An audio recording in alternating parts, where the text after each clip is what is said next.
Hello and welcome to the Debrief Live. I'm Angus Scott. Nothing was felt more on Gladys Street than the seismic shock of a 10-point deduction for Everton for breaching the Premier League's profitability and sustainability rules. It was the biggest points penalty the league had ever handed out.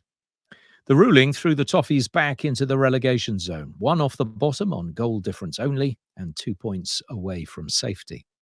With 26 games left in the season, Sean Dyche may feel he has enough time to guarantee Everton's survival in the Premier League. An appeal may help to. But what are the implications? What does it mean for Manchester City, a club charged with more than 100 counts of financial impropriety and waiting to hear its verdict from the Independent Commission? In a moment, lawyer Stefan Borson will join us. You may have heard him this week suggesting both Manchester City and Chelsea could be relegated were they to be found guilty of any charge. Remember, Chelsea haven't as yet been charged with anything by the Premier League. Stefan is a lawyer and businessman and is a former financial advisor to Manchester City.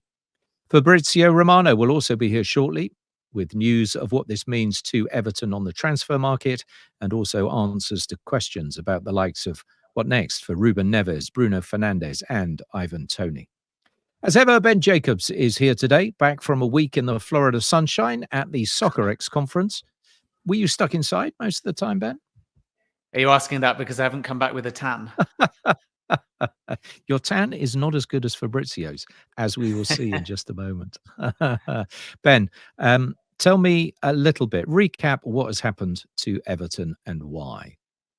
Yeah, I think you summed it up quite nicely in your introduction, but Everton have a 10-point deduction and it comes from breaching the Premier League's profit and sustainability rules. And this was handed down from an independent commission in March originally when the referral was made and finally ruled over the course of the last few days. The original plan was to try and get a ruling either towards the end of the season or by June at the latest. And that's significant because it may have allowed for that 10-point penalty to be deducted from last season, in which case my club, Leicester, would have actually stayed up. But instead, it's been put on this season. Everton are now down to joint bottom. They're only not bottom because of goal difference, but they stand a chance of still clawing their way out. And most importantly, they will appeal. So we don't know whether this 10-point deduction is final. And that's quite an interesting debate because maybe it is harsh and severe as a deterrent and to make a statement, but ultimately Everton may succeed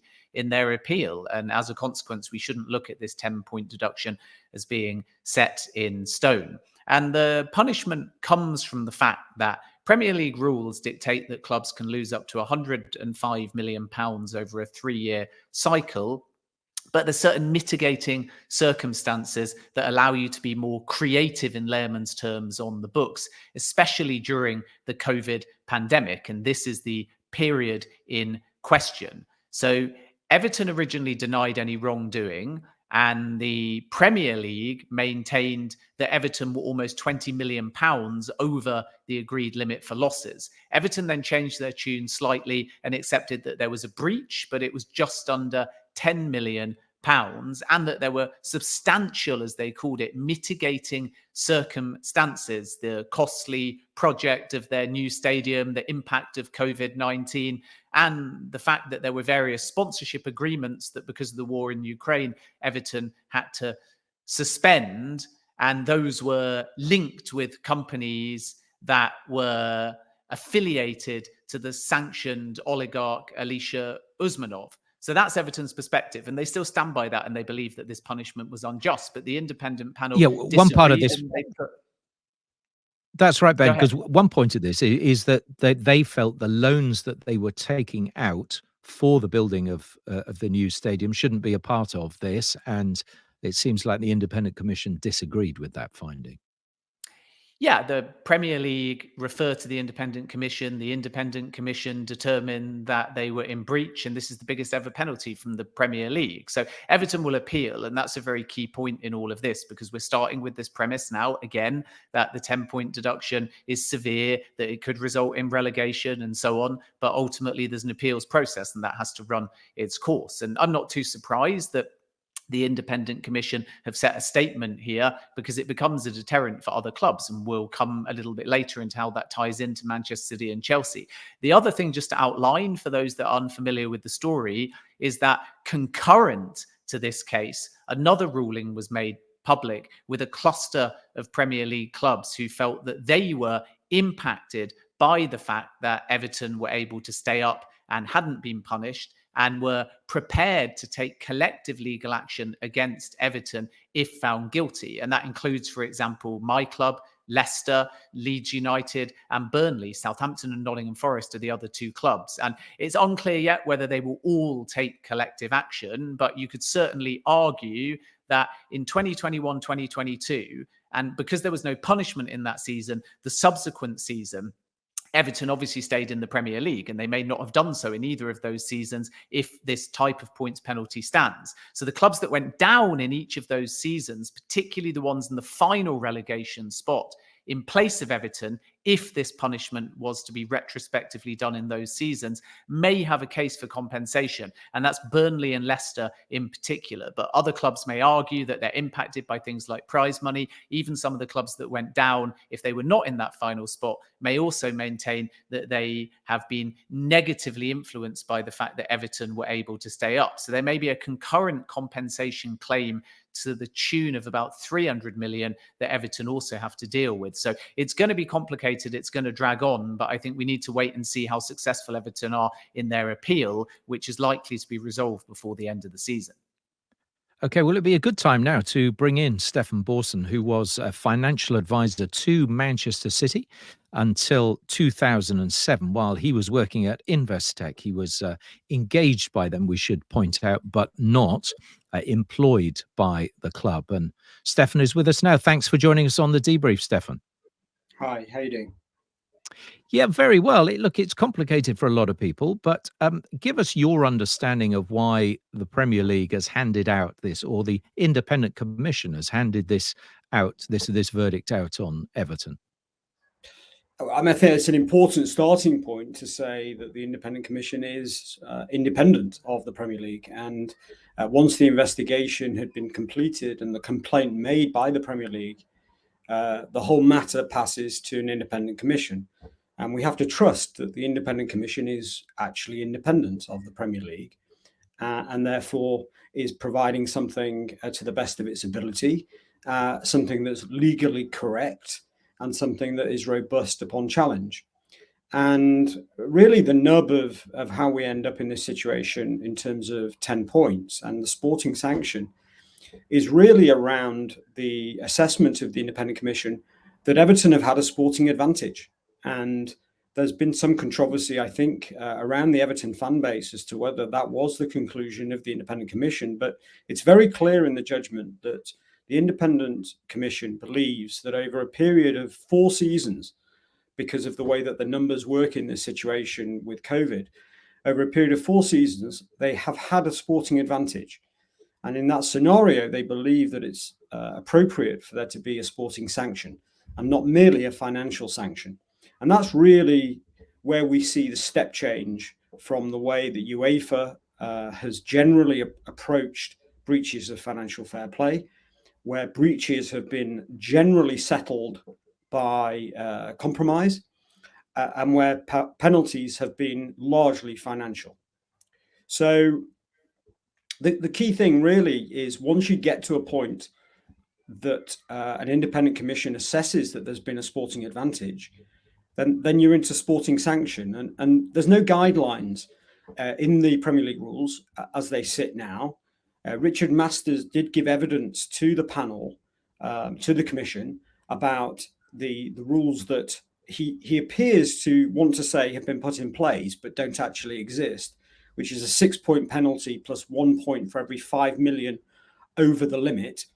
The Independent Commission rejected that assessment of the penalty, but surprisingly or usefully came up with the same amount, because it was a £20 million breach, and so they added 6 plus 4 and came to 10 their own way.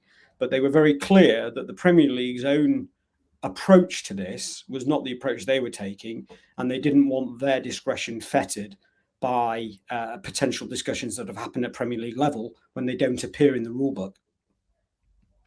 It's interesting what you say about UEFA's compromise. One person's compromise is another person's fudge, I would suggest. But when we look at this point that the independent commission has made, this is substantive. This is one of the most serious points deduction that has ever been handed down on a Premier League club. Let's look at it in the bigger picture. And I've heard you say recently in the last few days that it were Manchester City and still uncharged Chelsea to be found guilty of anything, then it's almost certainly a relegation in prospect for them. Such would be the huge amount of contradiction to the rulings that they may have committed. Look, you've got to separate financial fair play from the sorts of allegations that are made against Manchester City and that are frankly admitted by Chelsea in respect of the off-book payments. So if we start with City, the allegations are effectively that over an 11-year period, the club has engaged in what can only be described as systematic accounting misdemeanors. And City have never shied away from that being the allegation that's been made to them. If you were to read the CAS judgment, you will see what City wrote about the allegations made at that point, and the allegations are very similar in this situation. So these are the most serious allegations that can be made against companies and against individuals. They are allegations of dishonesty, of deceit, of concealment. So it stands to reason, and frankly, this is not I've not waited to see what the Everton judgment is. From the very first moment, in my view, once you get to a point where those allegations are made over an 11-year period, there can be no other conclusion that if proven, and it is a very big if, and I'll explain later if you want why it's a big if, but it's a very big if. But if it is proven, there can be no doubt that such behaviour will be punished in the most severe way, and it can only be relegation, in my view. But I do think that it is an incredibly high hurdle that the Premier League has, just given the way that they've, one, set the case up, and two, the sorts of things that they're alleging.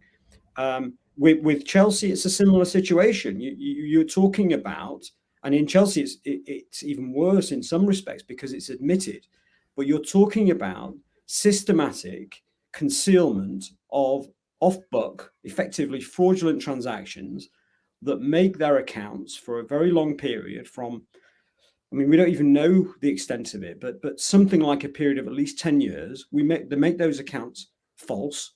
They don't cover all of the costs of the club at the time. They are admitted. And so you get to a point where the only conclusion of a panel can be the most severe sanctions.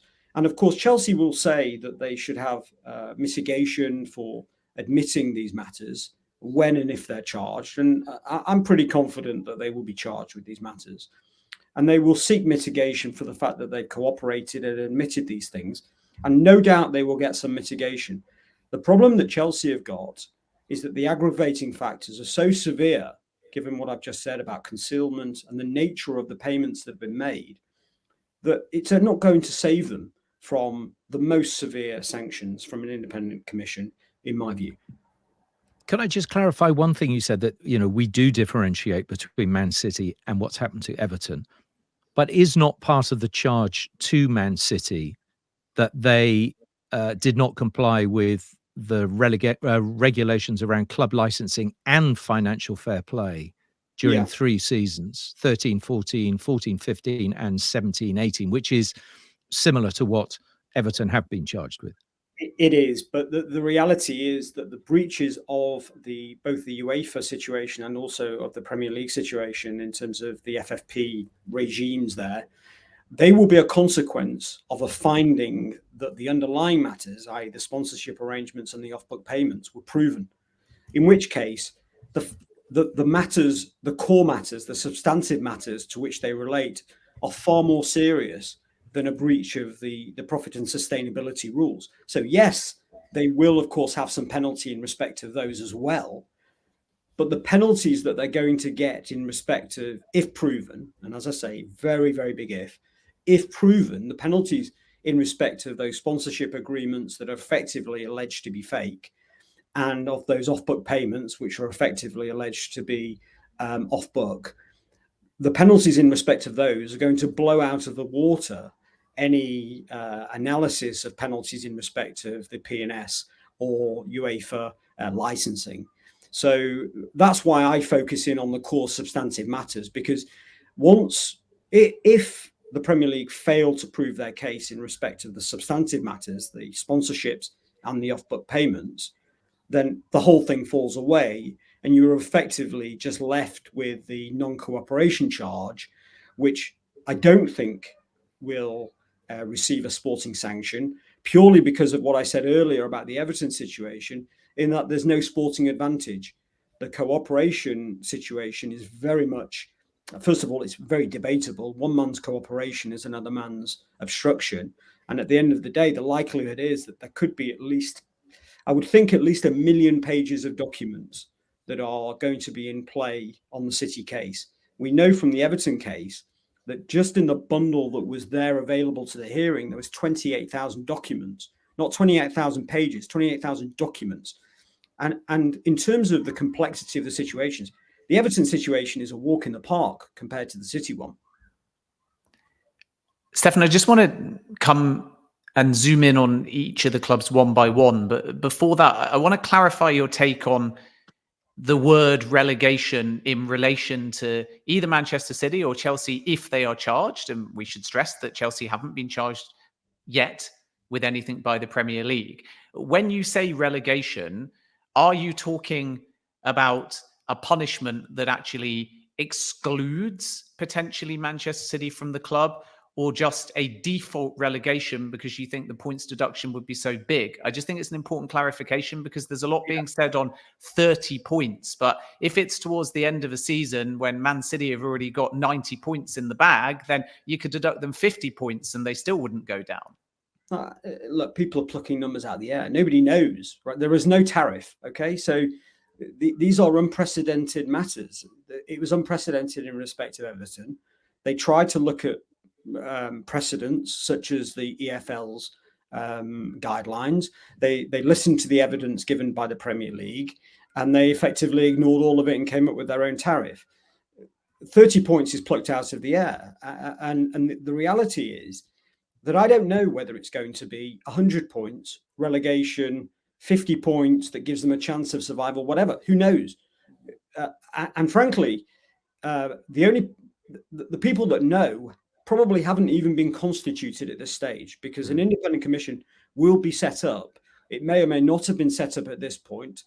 We have no information about when that hearing is going to be. I have seen it reported that it will be in 2024, and it may well be. But it may well be that if it is in 24, we still don't even know who the independent commission will be.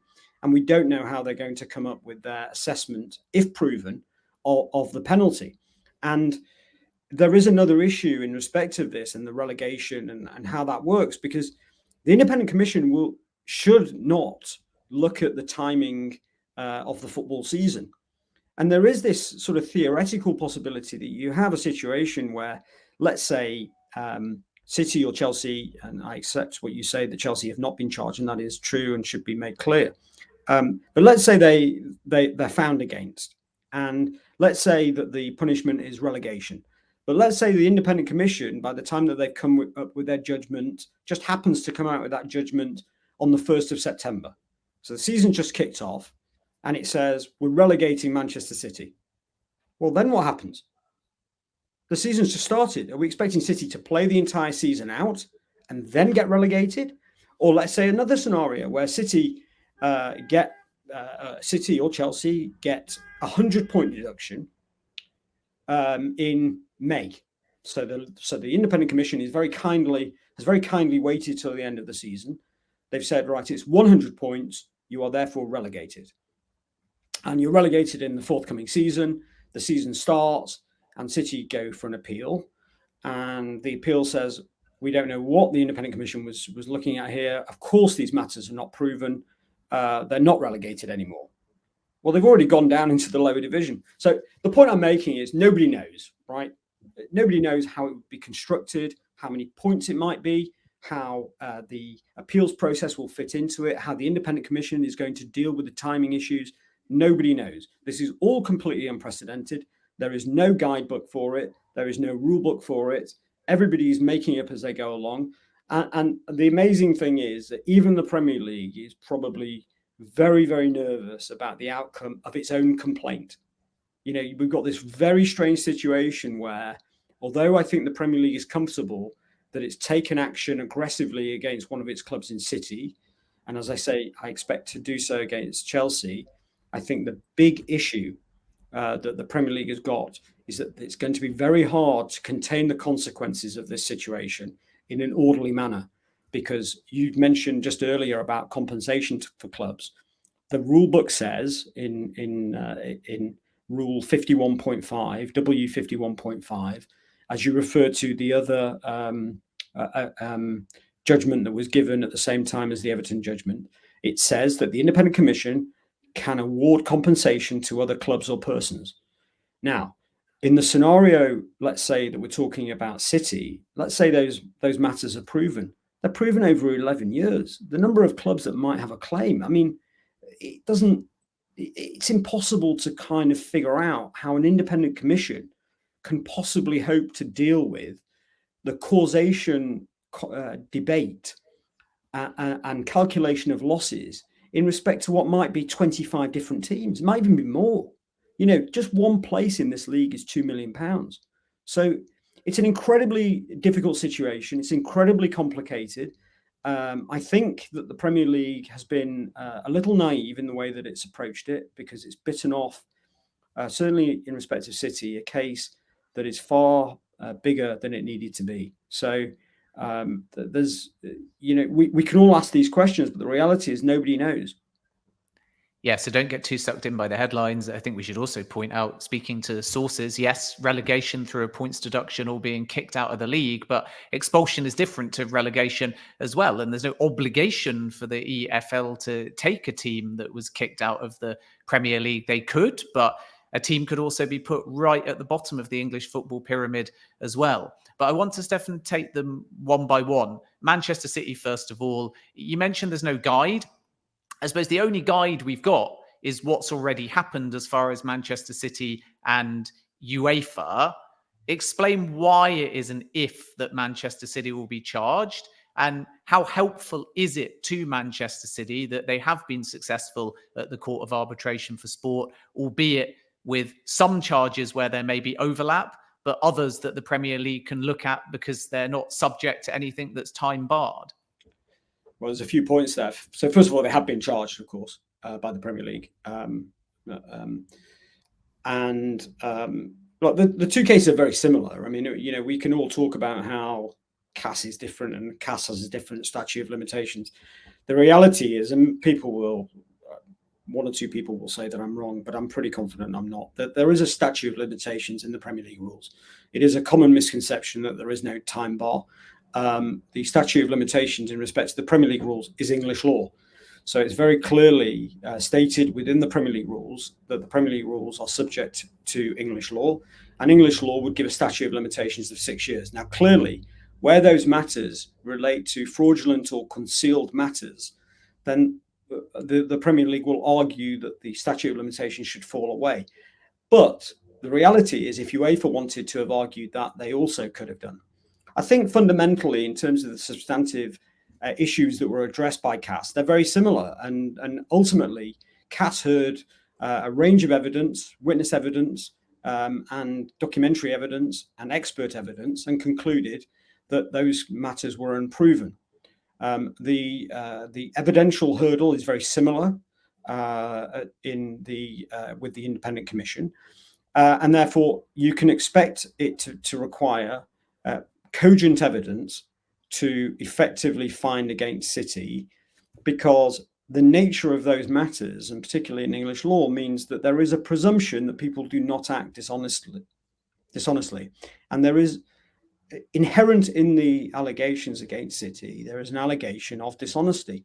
And further than that, to find against City would be effectively to have said that a number of people lied and perjured themselves to the CAS court, and no independent commission is going to want to do that softly. It will be a big step for them to do that. So I would say that the starting point and the default would be to consider the evidence that was presented at CAS, to consider the CAS judgment as being something that provides a lot of comfort for City. The flip side is that the independent commission, because it's all conducted both by the Premier League rules and under English law, is going to have access to many more documents than appear to be available to UEFA and CAS. And that's why when we look at the Everton case, and I mentioned earlier that there was 40,000 documents exchanged between the parties and 28,000 documents in the trial bundle, there will be a vast number of documents available to the Premier League for which they will seek to build their case against Manchester City. But that does not go against the ultimate challenge for them, which is to effectively allege that City are at the centre of one of the largest accounting sort of scandals in British corporate history. No company that I've been able to find has been required to restate its accounts for a period of 11 years because of such systematic, long-standing irregularities with its finances. And I can't believe that the Independent Commission is the perfect place to find such a situation. But we will see. But that really goes to why this is such a grave allegation against City, and why I say the Premier League has overreached somewhat and didn't need to go as far as it has. It's made it much more difficult. But we should be very clear that there is a statute of limitations in the Premier League rules, as you would expect, because it would be a bit perverse to have a situation where none exists whatsoever, and we could all go back and have a look at what happened in the 90s to United, Chelsea, Arsenal, etc., and start to unpick some of those situations. Clearly, nobody's going to do that. But I would say, you should assume that as a default there is a statute of limitations. But it's a kind of irrelevance anyway, because the matters are of such a scale and importance and seriousness that the Independent Commission will have to deal with much bigger issues than statute of limitations. Let's just talk about Chelsea as well. No charges from the Premier League, but the new ownership group, Clearlake Bowley, had self-declared financial irregularities to UEFA at the same time. For those unaware, they'd also informed the FA and the Premier League. So the Premier League are investigating. With UEFA, there's already a settlement, and Chelsea have paid 10 million euros, or about £8.5 million, and they will not face sporting sanctions. Now, when the sale was complete in May 2022, the new Chelsea owners were made aware of financial liabilities, and they'd set aside around £100 million from the sale price to deal with them. It's unclear subsequent to that whether they're now aware of more, or whether everything that has come out in the public domain Chelsea's owners were made aware of at the time. But either way, for now, the UEFA settlement is done. It could be reopened if Chelsea are deemed to have misled them, and the Premier League will determine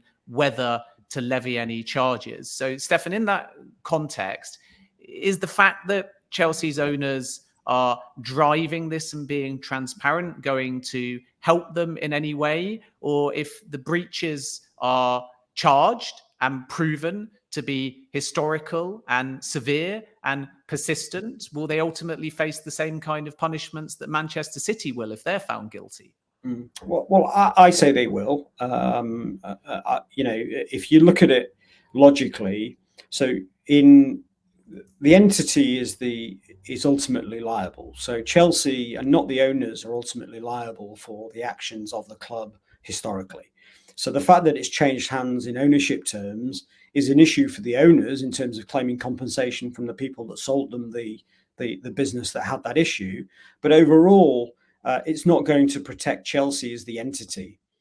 Then you've got the situation in terms of guilt, where it appears they're going to admit it. Whether they've admitted every individual publicised off books payment so far is unclear, as you say, but we know that a large number of them have been admitted already to UEFA and the Premier League, and you would think along those lines that the new regime will admit all of them because they're consistent in terms of how they came about, what they relate to, and the nature of those sorts of payments. So you would imagine that we will get to a situation where there is a whole list of these payments that are alleged, and you would think the vast majority will be admitted to Chelsea.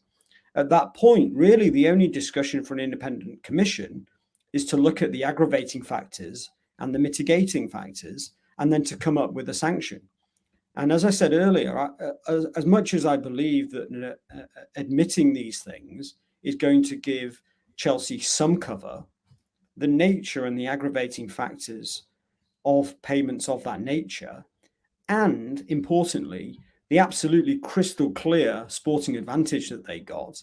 I mean, this is not a difficult one to establish. Chelsea were one of the most successful clubs, almost specifically because some of these players that they signed that are said to be at the centre of these allegations, Eden Hazard, Willian, a lot of these are players who they actually took in competitive circumstances from other clubs in the Premier League. So the idea that Chelsea could argue that in some way it had no impact from a sporting perspective is fanciful.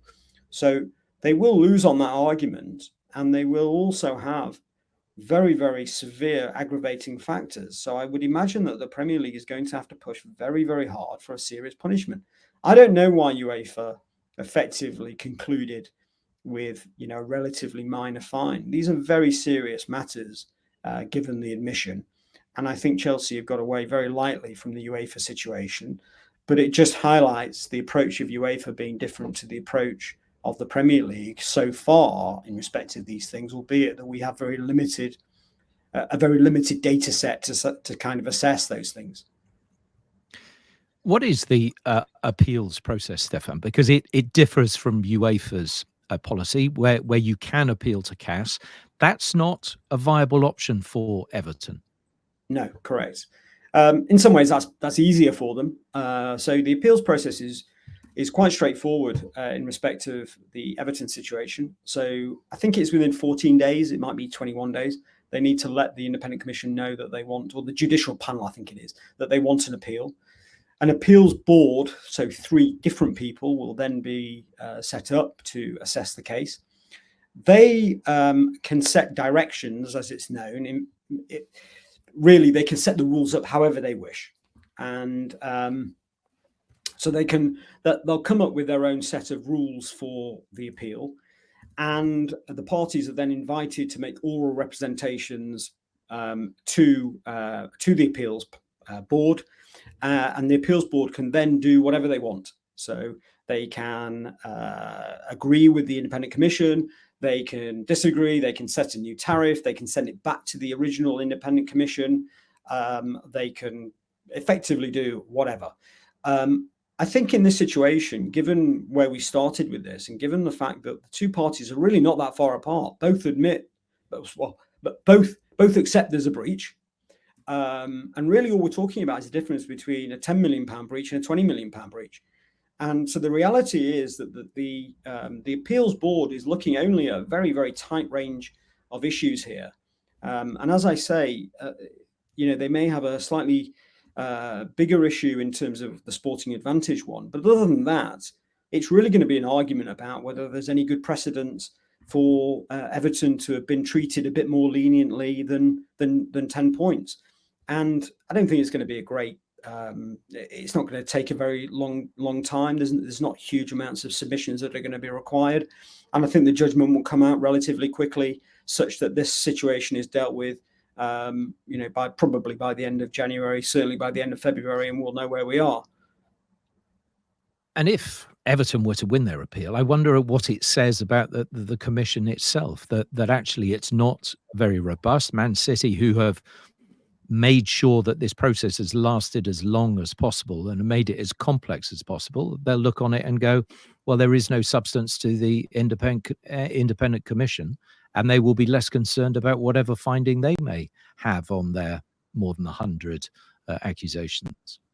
Well, I think there's two aspects of that. City would deny straight away that they've made it more complex. I think the Premier League has made it. I would suggest the Premier League made it more complex than it needed to be. It should have approached it by attacking a more manageable number of allegations than going after 11 years of allegations. I think that was unnecessary and not very smart.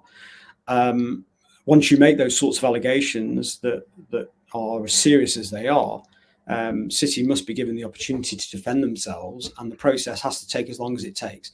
So that's what's going on in respect of that. I think the Independent Commission generally is in a okay position in respect of Everton, because, as I say, I think it's very unlikely that this is going to be overturned in some dramatic way. We might get a tweak, but we might get no tweak at all. And I think the judgment from the Independent Commission was well reasoned, was detailed in terms of its findings, and appeared to be extremely reasonable. And at the end of the day, people need to remember that findings were made against Everton, that they breached the duty of good faith of the Premier League. That's a very serious matter.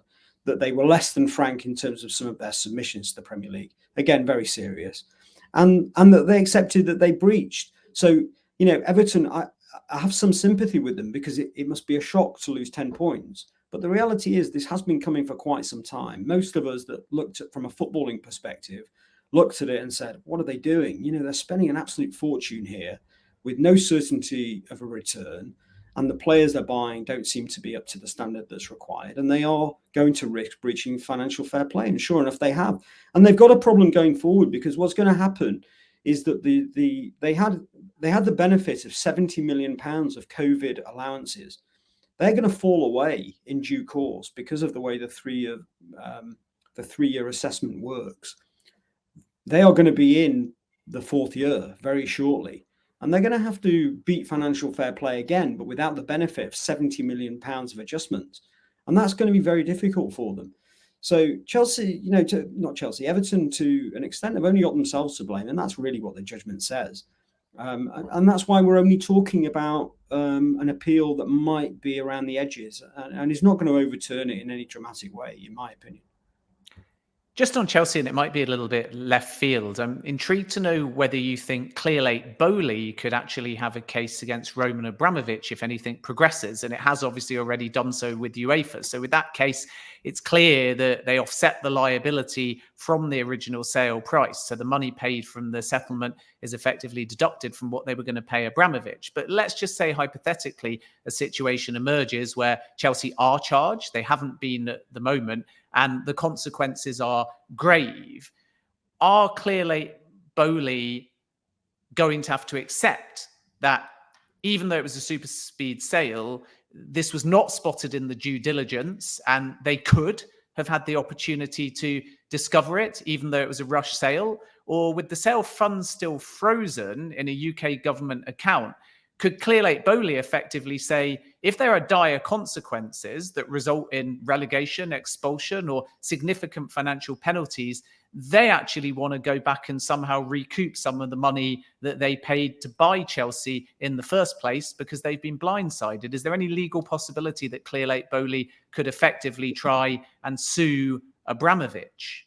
Yeah, I mean, look, it's case specific. We don't know the details of the due diligence or the representations that were made in respect of these historic payments. Clearly, there has been some disclosure of questionable, shall we say, charitably, off-book payments that have been made historically. So we don't know how comprehensive the disclosures were. But fundamentally, absolutely. I mean, this is a situation where potentially there is misrepresentation from the sellers of Chelsea to Clearlake, and there is, it appears, likely to be quite substantial losses to Clearlake above and beyond those captured by the £100 million retention from the purchase price.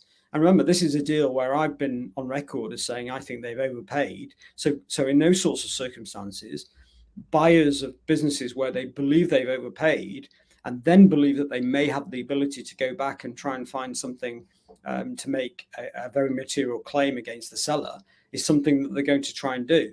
Now, clearly, in this situation, there are some unusual circumstances, shall we say, given the way that the funds have effectively gone into a charity account, which will make it more complex. And of course, it is possible that no warranties were given in respect of certain matters, which means that there's no way in which Clearlake can claim.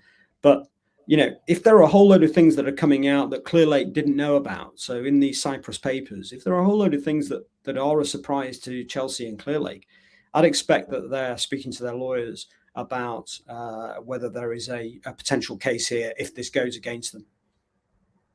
Yeah, we can quote many corporate takeovers that have ended up in the courts. You look at something like Hewlett Packard and autonomy, where things weren't revealed or didn't seem to be what they were at the time. I want to ask, I know we've got to wrap up, Stefan, so I just want to ask you one further question in light of what you think might happen next. But is there a danger from Manchester City's perspective? You talk about the accounting irregularities, that this ends up as a corporate matter, and actually HMRC start looking at this, and the revenue actually call on Man City and do an investigation themselves, and there is an even bigger penalty for them? All sorts of things could flow from a finding of an independent commission that says that all of these things are true. I mean, that's the scale of the allegation. The allegation is as serious as it comes. And if that is upheld, even by an independent commission, which is not a judicial body, but nevertheless will be an indicator that they found some wrongdoing, I think it's very hard to see how it will all play out. There's too many uncertainties, and especially given that there's even above and beyond the corporate situation, there's the accounting. The auditors are going to have to account for how they've got it wrong. Were they misled by representations made by the company? There's then the whole situation of the geopolitical aspects in terms of our relations with certain nations. So it would be wrong to speculate, just because there's just so many moving parts in that sort of scenario. But it goes back to what I said earlier about the danger from the Premier League's perspective of making the case that they made. And I've said before, I thought it was a naive thing to do, because this could turn into a very, very difficult situation, not just for the Premier League, but more generally. And some people say, well, so be it, who cares? And fair enough. But there's no way to answer your question except to say, yes, is it possible? Yes, lots of things are possible. Almost anything is possible if the case goes against City because of the nature of the allegations. Okay, then let's return it to Everton. Finally, how quickly do you think this appeal might deliver its verdict? And do you expect that 10-point penalty to be upheld? You did hint at that earlier on, that might be the case for you. I think it'd be quite quick in terms of considering it, just because I don't think there's great arguments around. There's not an obvious. They'll try and find it clearly. The way these things work is all lawyers will get around in a room and come up with some creative ideas of how they can undermine the judgment. But I think trying to look at it in the cold light of day, I think it's unlikely that they've got great arguments. And on that basis, I think it can be dealt with quickly. And I think that their best case is probably 4 points off the 10. So, the range maybe 6 to 10 points. I think it's very unlikely that they will overturn the whole thing and make it a financial penalty only. They're not in a great position to pay the financial penalty anyway. So I'm not sure that particularly helps them. This might be a season where they're okay with 8 points, 10 points. I mean, it could happen in worse seasons than this one. I think you're absolutely right. You're right. There are three sides that are pretty poor. Yeah. They may be more concerned, about the potential compensation issue that they've got from the other clubs as well. It's just not clear how that's going to be dealt with, the scale of it, whether it's going to turn into something more serious than just the commission coming up with the numbers. They'll be concerned about that as well. That might be a bigger issue in some ways. Yeah, you say it's perhaps the ideal season. I agree with you on the field, but remember, off the field, you've got 777 partners looking to come in at the club. Surely this could affect any completion of that takeover? Yeah, but they must have, they must have known, and they must have been. The parties have known for a while that the Premier League wanted a 12-point penalty. So I very much doubt that it's come as a complete surprise internally at Everton. They may have been hoping that it wasn't going to be 10 points, but they must have known that there was a very strong chance that it was going to be some points, especially when they looked at, for example, the Football League sanctions that have been taken historically, and just the mood music. We're in a situation now where there's a lot of noise around financial fair play. There's a lot of noise around cheating in those terms, and it's not a big surprise, I think, in that context, that they've been hit by a sporting sanction. And most people would agree, that if you overspend, clearly it has an impact on the pitch. And if it has an impact on the pitch, then it is a sporting advantage. And if it's a sporting advantage, then the sanction should be a sporting penalty.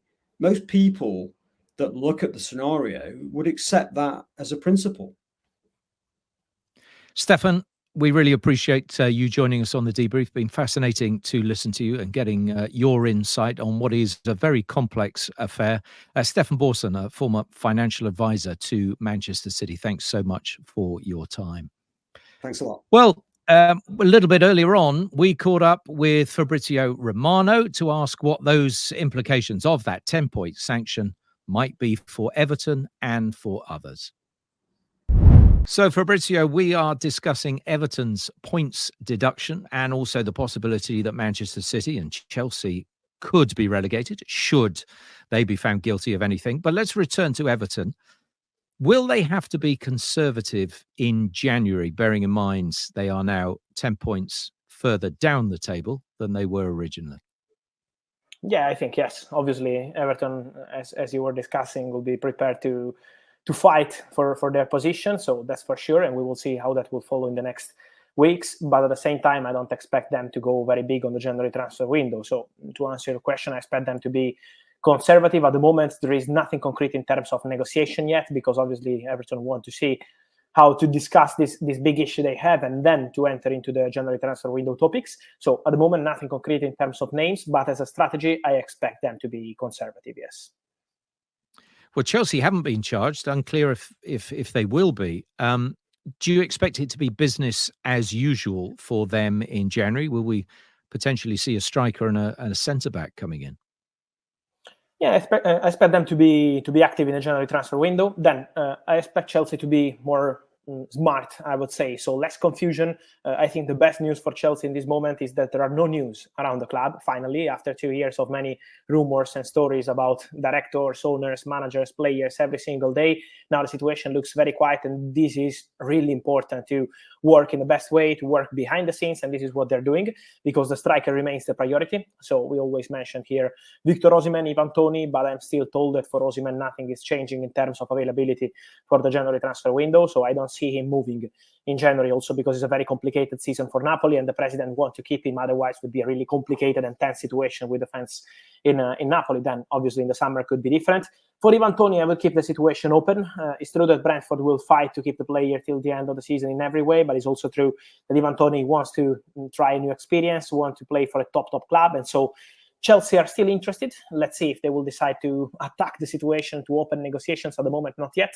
But for sure, they are considering this possibility to bring in a new striker in January. And same for the centre-back. In terms of centre-backs, I expect Chelsea to offload or sell Trevoh Chalobah. They have to find a solution, because also on the player side, he wants to go, he wants to play football. And so I expect Chalobah to leave Chelsea in January, and then to try to bring in a new centre-back. They are looking at the market, still nothing decided. We have many links, but from what I'm told, they're still exploring options, nothing imminent, but centre-back is another position they want to cover in 2024.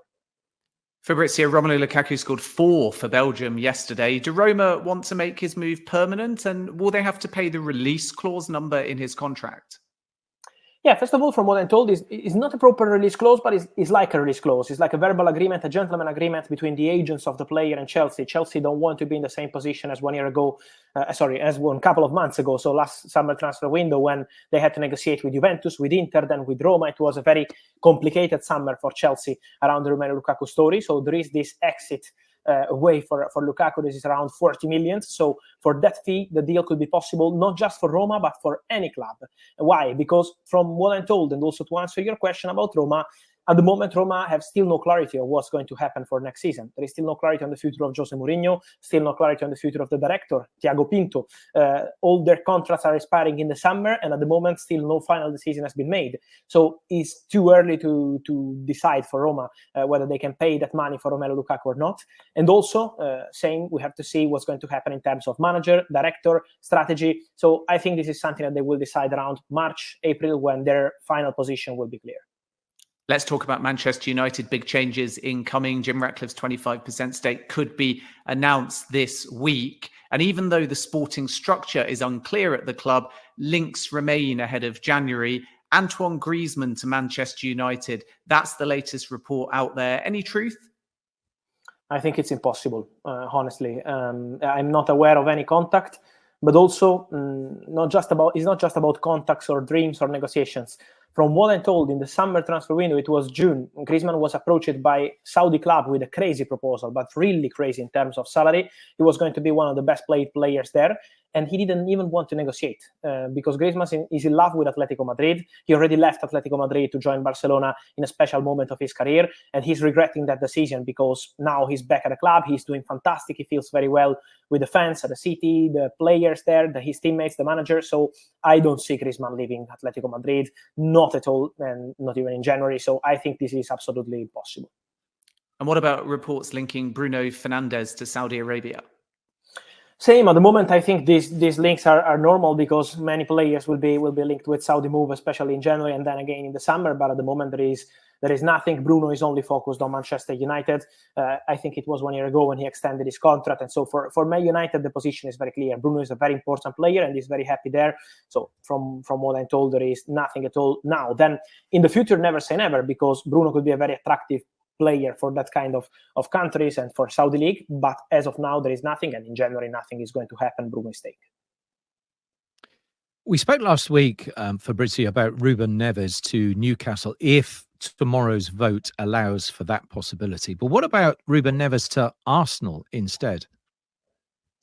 Look, I think we have these links because of Mikel Arteta. From what I'm told, Arteta has always been a big fan of Ruben Neves, always appreciated the player since he was at Wolves. He was always one of the midfielders that he indicated to the directors and to the director Edu when they were in meetings in the last 2-3 years discussing midfielders. So the name of Ruben Neves was always around. I think that's why we have this link. At the moment, there are no negotiations. From what I understand, the dream target for Arsenal in the midfield remains Douglas Luiz from Aston Villa. It's a very complicated deal because Aston Villa are doing fantastic. They don't want to lose key players in January. And also they want a very big package of money for Douglas Luiz. So I think it's going to be very difficult. But from what I understand, the dream target is Douglas Luiz. At Arsenal, they see him as the perfect midfielder, also with big potential for the future. And so for Ruben Neves, I think could be one of the backup options in case they can't make the deal happen for Douglas Luiz. But for sure, it's going to be an interesting January window for Arsenal in terms of midfielders because of the injury of Thomas Partey. Yes, well, another one for the future may be Antonio Nusa, the teenager playing at Bruges. Now, Arsenal in for him. Do you expect him to join the Emirates in January? And is it true that Fulham have also entered the race for Nusa? Look, I was asking about that exactly 2 days ago, and the answer I got is that there are more than 10 clubs following this boy. He's in England, some club in England, some club in France, some club in Germany. They love this player, but nothing will be decided now from what I understand. No November, no December. I don't think it's likely for him to move in the January transfer window. Only a really crazy proposal could change the situation. But at the moment, the situation is very quiet because Nusa is not in a rush. He's going to probably move in the summer transfer window. At the moment, it's nothing concrete. It's just about scouting the boy. So I'm sure that there are many, many clubs interested, but Nusa will take his time. He's a very smart guy. His agent is well connected with many important clubs around Europe. And so I think they will take some time before deciding, okay, this is the right step for the boy. And a final word on Brighton's Evan Ferguson. He's only just extended his contract, but could a move still happen in 2024? And if so, where might he end up? Look, at the moment, from what I'm told, he extended the contract because he's very happy there. He's very happy at Brighton. He believes that Brighton is the perfect place to be, to develop and then maybe move in the future. So I'm not sure that a move in summer 2024 is going to be possible, and likely at this stage. He's very happy there, and that's why he accepted to extend the contract. Then we know in the transfer window sometimes crazy things happen. We remember that Moises Caicedo, for example, to stay at Brighton, he was valued around 75 million euros, and then they were able to sell him for 120. So we know that magic things can happen at Brighton, and in case they receive crazy proposals, anything can happen. But at this stage, they are very happy with him. They believe that they can maybe sell him in the future, maybe in 2 years, for example, for really crazy money.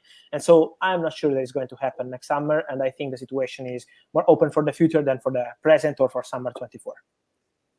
Fabrizio, as ever, thank you very much indeed for your time. Keep enjoying the sunshine in Napoli, and we will speak to you next week. Thank you, and see you soon. Ciao. Ciao, Fabrizio. Ciao. Ben, I think what we learned from that chat is that, look, Everton aren't going to panic. Chelsea will carry on spending.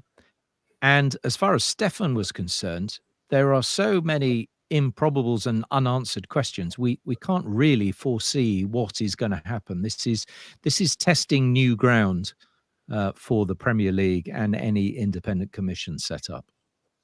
Yeah, I think you're right. It's very important not to be sucked in by headlines around 30-point deductions or more, or relegation. And there's an appeals process as well. So even anything that is handed down is challengeable. And on the one hand, with Everton, we've got something concrete that could set a precedent. But on the other hand, it could be reduced or overturned. With Manchester City, it's normal and natural to say, if that's Everton's punishment and Manchester City are found guilty, it's going to be more severe. I think that's a logical conclusion. But as Stefan said, it's an if Manchester City are found guilty, even though most people are presuming it's a when. But they did the same with the UEFA case, and Manchester City went to the Court of Arbitration for Sport and were able to overturn that. Chelsea is the most fascinating one for me because, one, there are no Premier League charges at the moment, and two, it crosses over two different regimes. So the key question is, Clear Lake Bowley are trying to be transparent and self-report.